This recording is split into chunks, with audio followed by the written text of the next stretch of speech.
student create interesting slide insert java text box loba yat click koriba yat likhi dia summer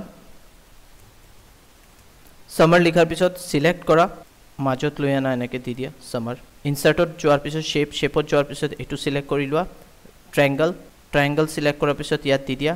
color beleg dile shape ot jaba color to di dila diar pisot yat edit shape ase yat click koriba edit point ot click koriba e corner ot click koriba eta tumi etu curve enake koribo para ঠিক আছে এটু কর্নারত click করা ইয়ার পাও তুমি অলপ curve কৰি দিয়া এটু হৈ গল বাহিৰত এবাৰ ক্লিক কৰা কন্ট্ৰোল প্ৰেছ কৰা এতে এটু ক্লিক কৰা আৰু এটু ক্লিক কৰা দুটা একেলগে সিলেক্ট হৈ গল এতিয়া তুমি যাবাগে ফরম্যাটত ইয়াত মার্জ শেপ আছে ইয়াত গৈ কিনে কম্বাইন এটু ক্লিক কৰি দিবা এতিয়া এটু হৈ গল তোমাৰ ডিজাইন এতিয়া বাহিৰত এবাৰ ক্লিক কৰা এতিয়া আমি এটা ভিডিও দিম ইয়াত চাব পাৰা ভিডিও যোৱাৰ পিছত তুমি video on my pc yat click koriba yat downloaded ase to select korilu insert korilu aru etu ahi gol etia moi right click korim yar uporot aru send to back korar loge loge etu hoi gol etu swa moi etu play korar loge loge etu ahi goise